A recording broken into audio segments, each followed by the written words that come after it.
So let's go over some key points for this talk before we get started. Of course, China's end goal is strategic dominance. It goes without saying, but it's important to state it sometimes in these talks.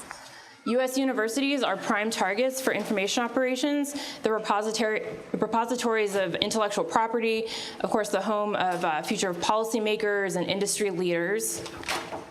China's IO doctrine provides a very flexible and effective framework for targeting non-traditional targets such as higher education. These efforts can be mapped to a three-phase process that I'll go more into depth in later. And of course, this is just the tip of the iceberg. This is just one section of a larger strategic framework that has been coordinated over decades. So first I'll dive into some background information that you'll want to keep in mind going forward. China has several methods for how they conduct information warfare planning. A lot of it revolves around science and technology development plans as well as economic development plans.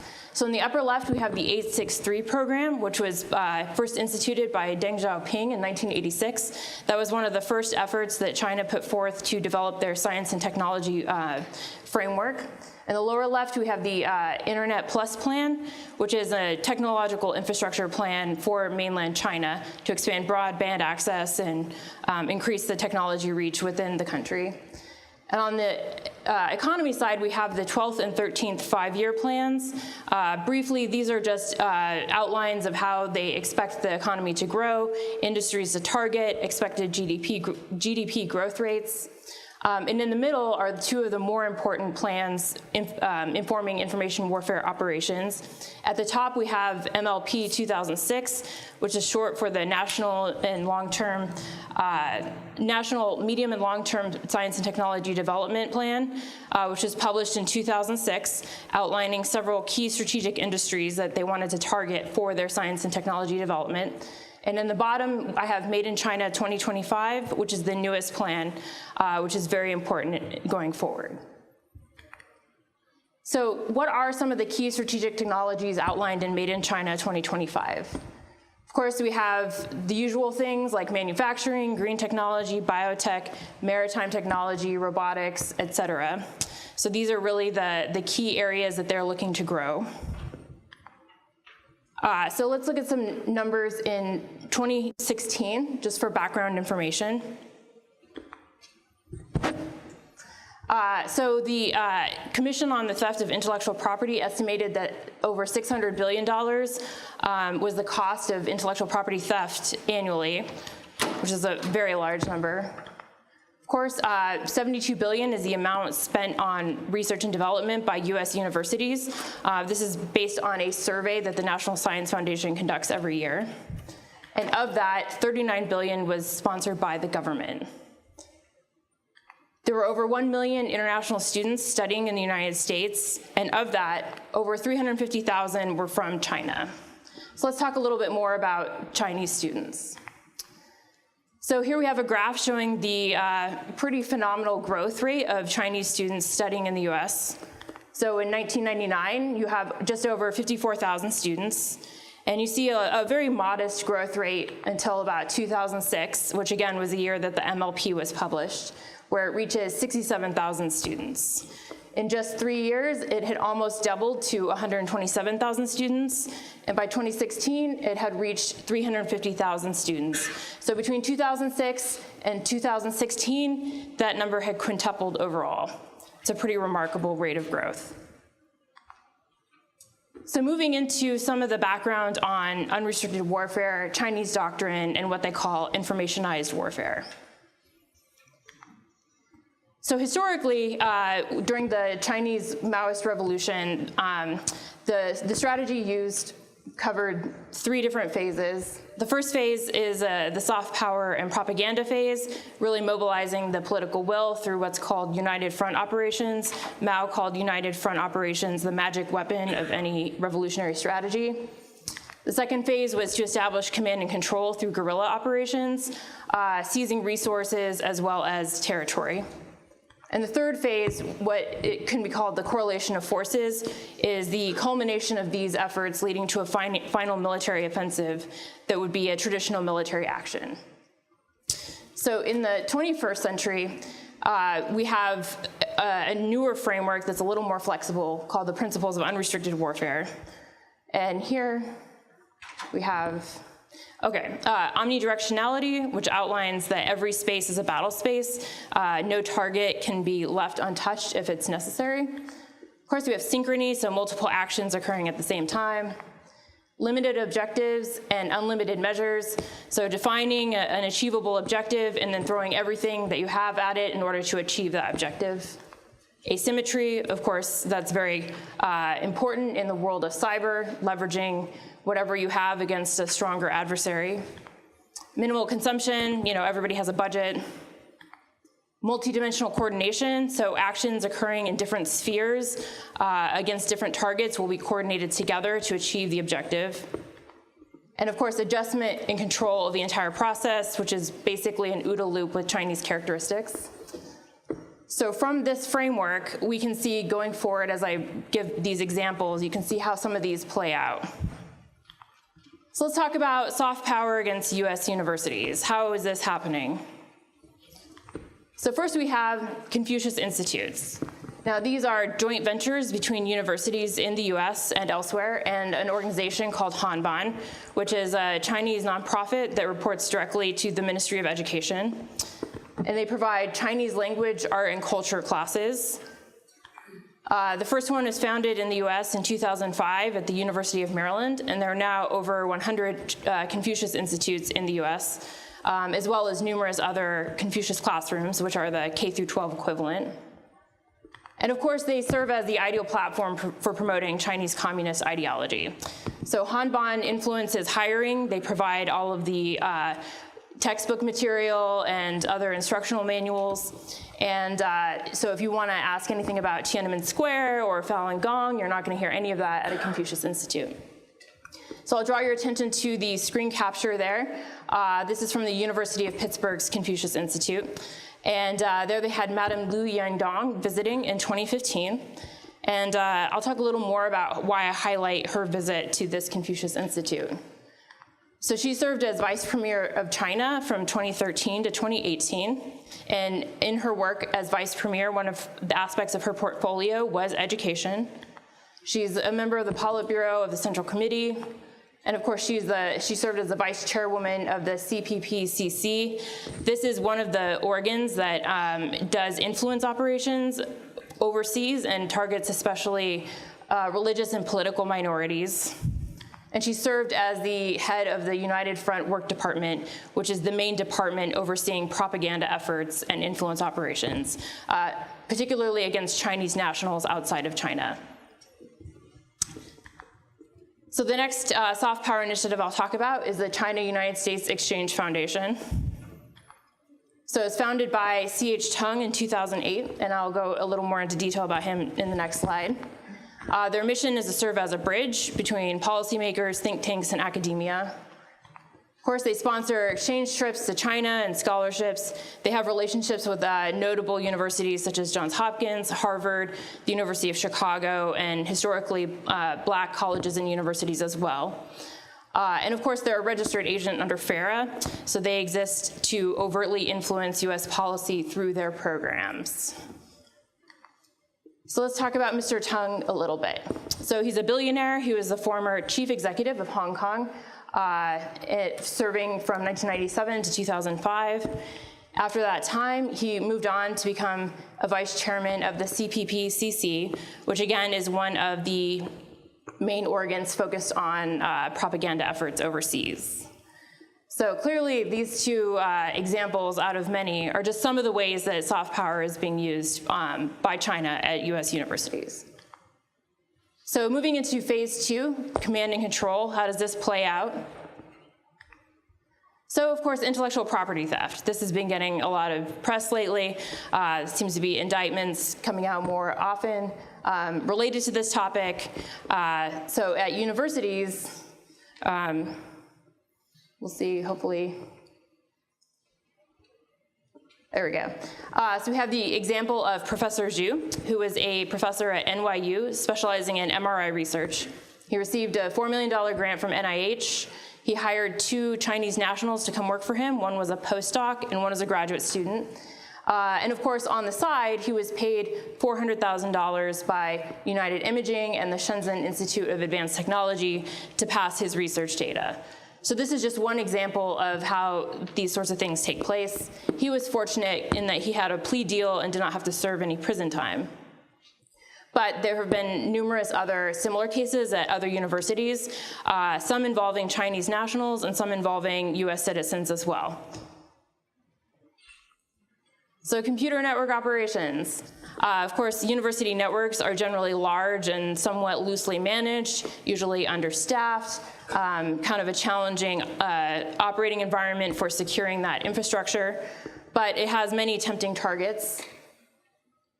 So we'll talk a little bit about Penn State University. So Penn State is home to the Applied Research Lab, which is funded primarily by the US Navy, and they do a lot of research on ocean engineering, propulsion, acoustics, and other interesting technology. In September of 2012, they were awarded $853 million for a contract. Fast forward to 2014, the FBI notified Penn State about a breach. So in May of 2015, the Department of Engineering network was taken offline. Mandiant came in to investigate, and news reports noted that it was attributed to China. And there were actually a couple of different attacks that had occurred. And of course, they dated the earliest intrusion to September 2012. And while we can't say for certain that there was a causal effect of having the award issued and then having an intrusion, but it seems fairly suspicious. And of course, Penn State has publicly said that they have no evidence that research data was taken, and also no evidence that any lateral movement occurred between the Department of Engineering and the Applied Research Lab, but a number of faculty have dual appointments, and they did confirm that username and passwords were taken as part of this breach. So, and with years available to poke around that network, who knows what happened. So talent recruitment. So you steal all this intellectual property, and you have all of these initiatives going on. What are you going to do without somebody to actualize that for you? So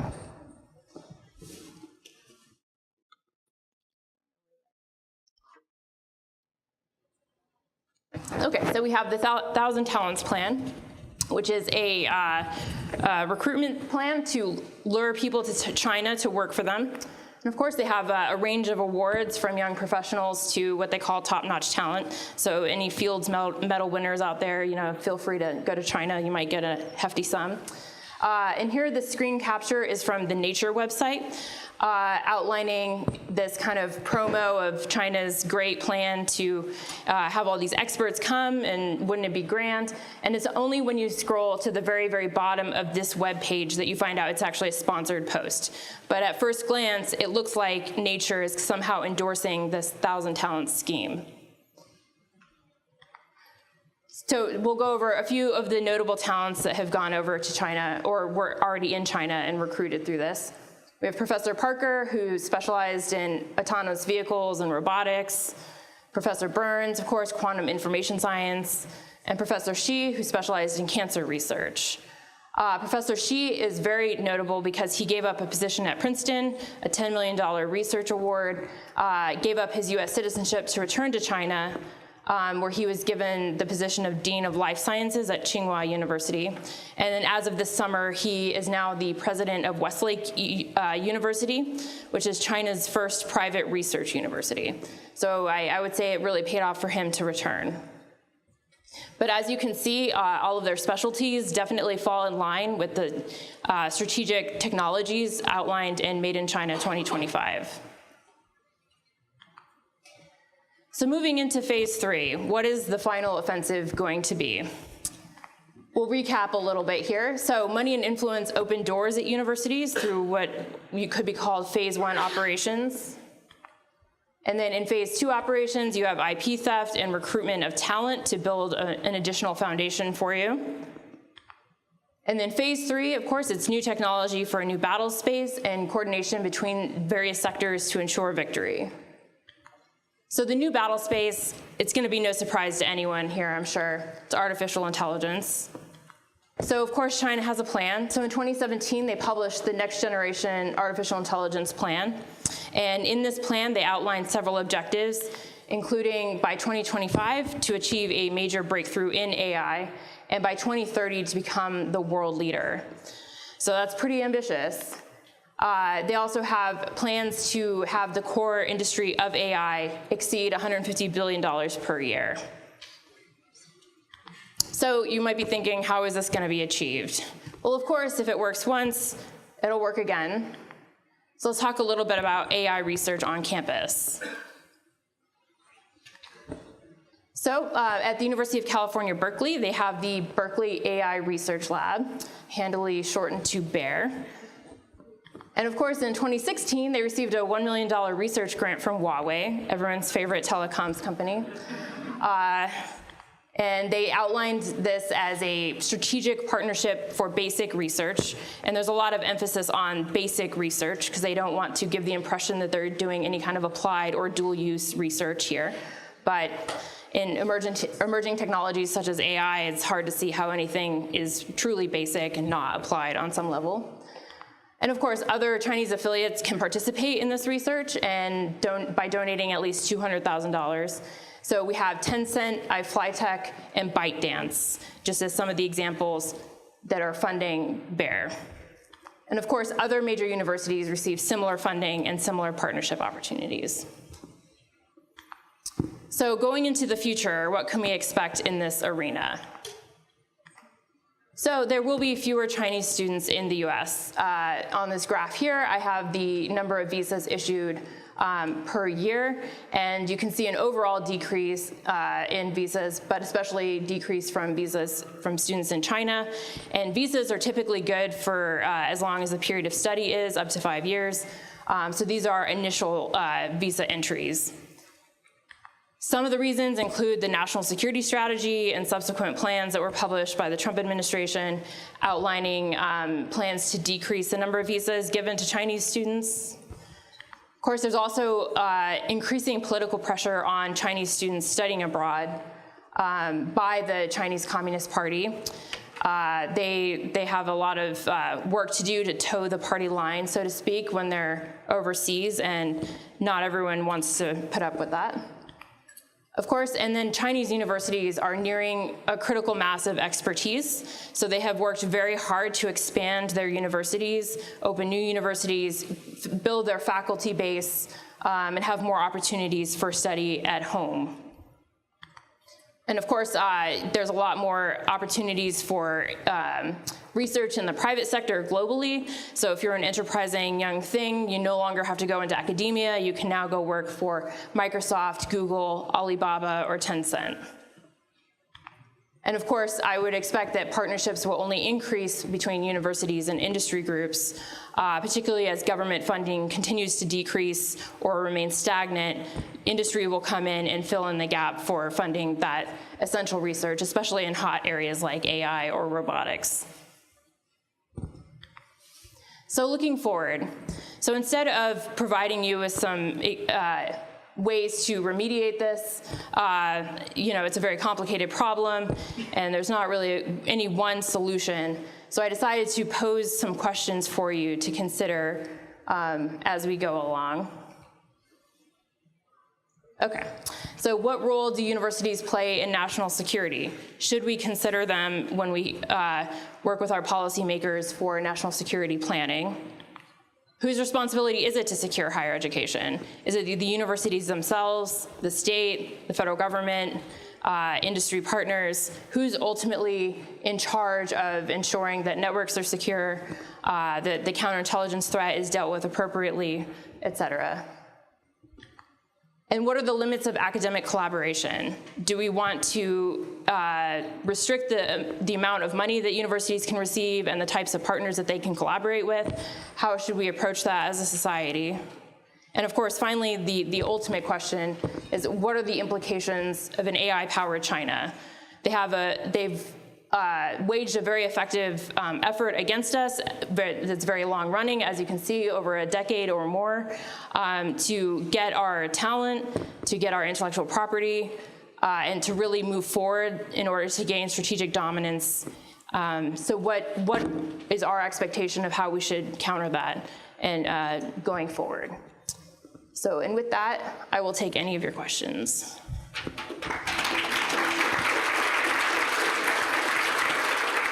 Are we losing? And is there any chance we can not lose? Kind of feels like they're eating our lunch, and like, will America eat its own lunch again? I think we are at risk of losing. I don't think we're losing yet. America is still the dominant player. Like, for instance, in the example of AI research, we still have the greatest minds working on that here, and people who are both in private industry and academia and in the public sector working hard to keep us safe and secure and prosperous. I think that this is not a threat we can take lightly. You know, and it's been very effective, and there hasn't been a lot of publicity about this. There's been little, you know, news articles here and there, and especially focused on one aspect or another. You know, certain things are focused on Confucius Institutes, other things are focused on other efforts. But really, the key to me is seeing everything as a strategic whole, that no one part is going to ruin America, but collectively over time, if we continue to ignore it, we could really fall back into second place, potentially. I had a quick question regarding the larger strategy that you kind of illustrated at the beginning, China's kind of grander plan, before we zoomed into the education sector in specific. I'm curious if you see parallels with how they're treating the entertainment sector.